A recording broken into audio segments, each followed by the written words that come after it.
అనిపిస్తుంది కూటమి ప్రభుత్వం పనితీరు? అసలు ఏమి బాగోలేదండి ప్రభుత్వం. ఇంటికి వచ్చి చక్కగా పొద్దున్నే లావంగా 6ంటికి పింఛన్ చేతిలో పెట్టేవాళ్ళు. ఇప్పుడు అది లేదు, పింఛన్లు ఇవ్వట్లేదు. మీరు వచ్చి సచివాలయానికి వచ్చి తీసుకెళ్ళండి అంటున్నారు. అక్కడికి వెళ్తేనేమో ఇంకొక సాటికి వెళ్ళండి అంటున్నారు. పింఛన్లు కూడా మాకు సరిగ్గా ఇవ్వట్లేదు. అప్పుడు ప్రభుత్వమే బాగుంది, ప్రభుత్వం బాగాలేదు. కరెంటు బిల్లులు ఎక్కువ వస్తున్నాయి.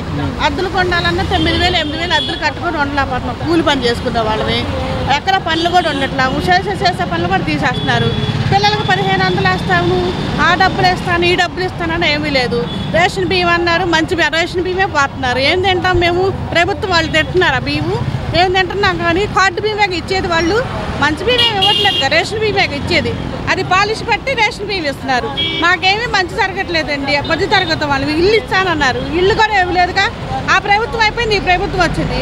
ఏ ఇల్లు ఇచ్చారు? ఏ ఇల్లు బాగుపడట్లేదు. ఇంకేం చెప్పాలండి మేము ప్రభుత్వం కోసం? ఏమీ చెప్పట్లేదు, ఏమీ బాగలేదండి ప్రభుత్వం. అప్పుడన్నా కాస్త పింఛన్ వచ్చి చేతిలో పెట్టి వెళ్ళేవాళ్ళు పొద్దున్న 6ంటికి. ఇప్పుడు అది కూడా లేదు. ఆ పింఛన్ కోసం మేము తిరగాల్సి వస్తుంది. వాళ్ళు సరిగ్గా ఇవ్వట్లేదు మాకు. ఏం చెప్తామండి ప్రభుత్వం గురించి? అంటే గతంలో జగన్మోహన్ రెడ్డి వాలంటీర్స్ ఇంటికి పింఛన్ చక్కగా ఇచ్చాడు, ఆయన బాగా ఇచ్చాడు. మాకు ఆయనే కావాలనుకుంటున్నాం. ఈ ప్రభుత్వం బాగా కరెంటు బిల్లులు పెద్ద బాగా అద్దె కట్టాలి. 10,000 అద్దెలు కట్టుకుని ఉంటామండి. 10,000 జీతాలు ఇస్తున్నారు, 10,000 అద్దెలు కట్టాలి. ఇల్లు బాకీ లేకుండా రోడ్డును పడి ఉండలేము కదా. పిల్ల జల్లతో కూడా చూడలేదు, ఏమీ చూడలే. మేము ఇచ్చేస్తాం, నెలకు గ్యాస్ బండ్లు ఇవి ఇస్తాం అన్నది ఎవరేం చేయట్లేదు. ఎవరికేం చెప్తామండి? వాళ్ళు వచ్చినప్పుడు వాళ్ళకి చెప్పాలి, వీళ్ళు వచ్చినప్పుడు వీళ్ళకి చెప్పాలి మాటలు. ఎవరు మంచిదనం ఎవరు చేస్తున్నారు? మంచి ఎవరూ చేయట్లేదు. ఎందుకంటే మేమేం చెప్తామండి ప్రభుత్వం కోసం?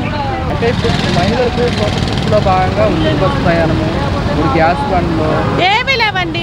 గ్యాస్ బండ్లు ఇస్తాము, అవి ఇస్తాం.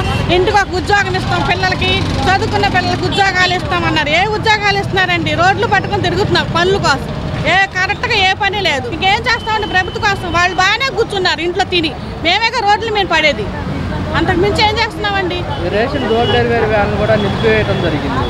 ఎక్కడండి జరిగింది? ఎక్కడ రేషన్ బియ్యమే వాళ్ళు ఇచ్చేది, కార్డు బియ్యమే తినేది. అయ్యే సన్నకు పాలిసి పట్టిస్తున్నాడు. ఆయన మంచి బియ్యం ఇస్తున్నారా ఏంటి? వాళ్ళని తినమండి ఆ బియ్యం. వాళ్ళు తిని చూస్తున్నాక తెలిసేది ఏ బియ్యం ఇస్తున్నారు. అదే దూరం అక్కడి నుంచి స్టోర్లు వద్దకే వెళ్ళి రేషన్ తీసుకునే పద్ధతి తీసుకొచ్చారు. వచ్చినప్పుడు చూద్దాంలేండి. అది బాగున్నప్పుడు మేము చెప్తాం అది బాగున్నాయండి అని చెప్తాం. మేము అంతకు మించి ఏమి చెప్పలేమండి. ఈ ప్రభుత్వం అయితే బాగా కరెంటు బిల్లు, రేషన్ అన్ని రేట్లే పెరిగినాయి. ఏమి రేట్ తక్కువగా లేవు, అన్ని రేట్లే ఉన్నాయి. ఏం బతకాలయ్యా? ఏం జరిగిస్తున్నాడు ఈయన? వచ్చి అన్ని తీసి పారేశాడు. ఏం జరిగిస్తున్నాడు? గతంలో బాగానే ఉంది. ఈయన ప్రభుత్వం వచ్చి నాకేం జరిగిస్తున్నాడు? మరి ఇప్పుడు రేషన్ కూడా డీలర్ వద్దకు వెళ్ళి తీసుకునే పద్ధతి మళ్ళీ వస్తుంది. మరి కుంటోళ్ళు గుడ్డోళ్ళు ఉంటారు, వాళ్ళు వెళ్ళి తెచ్చుకుంటారా?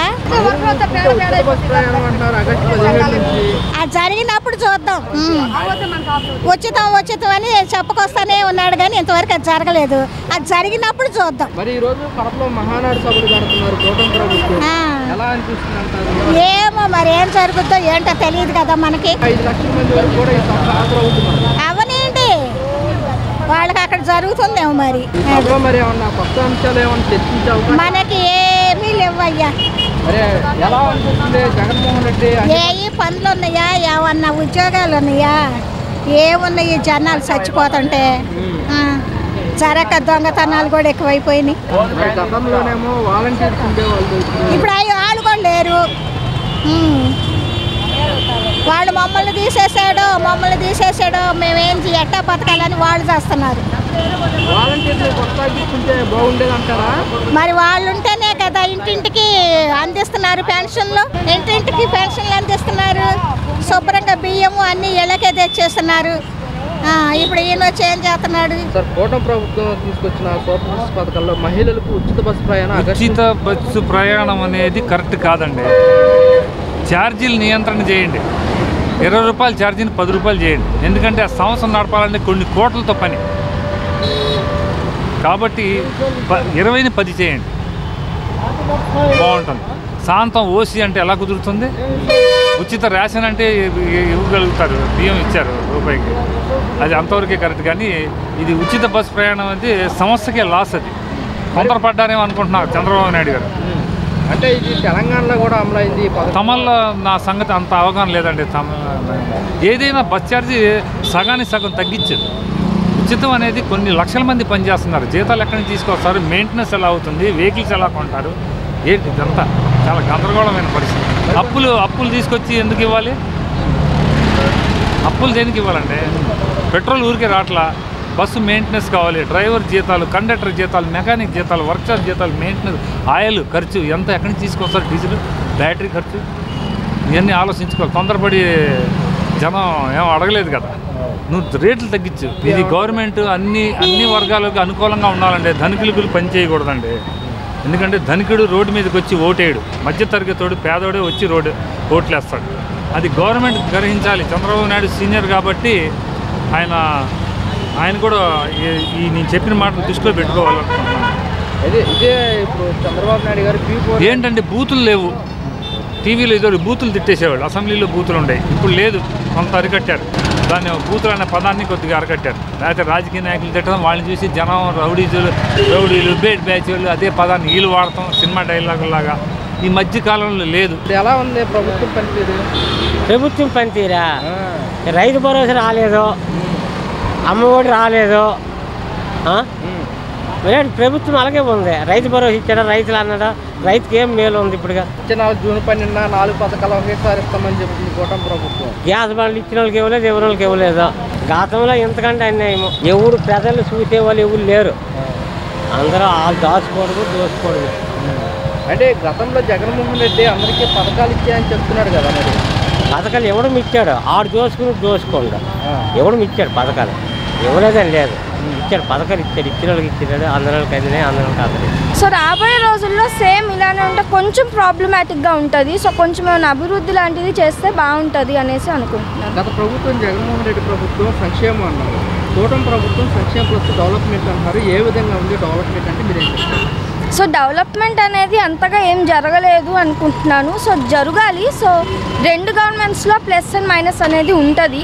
సో లాస్ట్ గవర్నమెంట్లో ఏంటంటే రేషన్ అనేది ఇంటికి తెచ్చిస్తున్నారు. So when come to this government, వీళ్ళు వచ్చేసి గవర్నమెంట్ అనేది రేషన్ బండ్లు పీకేస్తున్నారు అంటున్నారు. సో అలా చేయడం తప్పు అనేది నా ఫీలింగ్. ఓకే, అలానే కంటిన్యూ చేస్తుంటే బెటర్గా బాగుండేది అంటారా? అవును సార్. ప్లస్ ఏంటంటే అమ్మ ఒళ్ళు అవనేది ఇస్తున్నారు. సో అవన్నీ ఇవ్వాలి, ఎందుకంటే లైక్ ఫ్యూచర్ బాగుంటుంది. సో ఫ్యూచర్ కూడా డెవలప్ చేయాలి, అట్ ది సేమ్ టైం ఇవి వచ్చేసి ఇవ్వాలని కోరుకుంటున్నాను. అంటే ఇప్పుడు చెప్పిన పథకాలు ఏవైతే ఉన్నాయో సూపర్ సిక్స్ పథకాలు కొంచెం ఇవ్వడానికి కొంచెం టైం పడుతుంది, రాష్ట్రపతిగా అర్థం చేసుకోవాలని సీఎం గారు అంటున్నారు. మీరేం చెప్తారు దీని గురించి? సో ఖచ్చితంగా అర్థం చేసుకోవాలి, ఎందుకంటే రాష్ట్రం వచ్చేసి అప్పుల్లో ఉంది కాబట్టి వాళ్ళు ఇవ్వడానికి టైం అనేది పడుతుంది. సో అర్థం చేసుకుంటే బాగుంటుందని అనుకుంటున్నాను. ఓకే, రేపు జూన్ 12కి ఒకేసారి 4 పథకాలు ఇస్తామంటారు. పిల్లలకి తల్లికి వందనము, రైతు భరోసా, అలాగే ఉచిత బస్సు ప్రయాణము సంబంధించి కూడా ఒంటరి మహిళలకు కొత్త పెన్షన్లు కూడా ఇస్తామంటారు. ఎలా అనిపిస్తుంది? సో ఇవనేది ఇస్తే బాగుంటుందని నా ఫీల్. కానీ బస్సెస్కి వెళ్ళి నా ఫీలింగ్ ఏంటంటే ఫ్రీ బస్సెస్ కన్నా ఛార్జ్ వచ్చేసి తగ్గిస్తే బాగుంటుంది. ఎందుకంటే ఫ్రీ బస్సెస్ పెట్టడం వల్ల అందరూ కొట్టుకొని ప్రాబ్లమాటిక్ అవడం కన్నా ఫ్రీ బస్సెస్ కన్నా ఛార్జ్ తగ్గిస్తే అటు మెన్ అండ్ ఉమెన్ ఇద్దరికి సేవ్ అవుతుంది మనీ అనేది నా ఫీలింగ్. కొంతమంది ఉమెన్స్ ఏమంటారంటే మేము ఫ్రీగా వెళ్ళి రావచ్చు, ఎక్కడికంటే అక్కడ తిరిగి రావచ్చు. వీళ్ళు ఫ్రీగా వెళ్ళి రావచ్చు అనుకుంటున్నారు, కానీ కూర్చోడానికి ప్లేసెస్ అనేది ఉండవు. అండ్ ఆ కొట్లాటల్లో లైఫ్ అనేది పోయే ఛాన్సెస్ కూడా ఉంటాయి, ఎందుకంటే అంత దారుణంగా కొట్టుకుంటారు. ఫ్రీ అంటే ఎవరైనా సరే ఎగబడతారు కాబట్టి.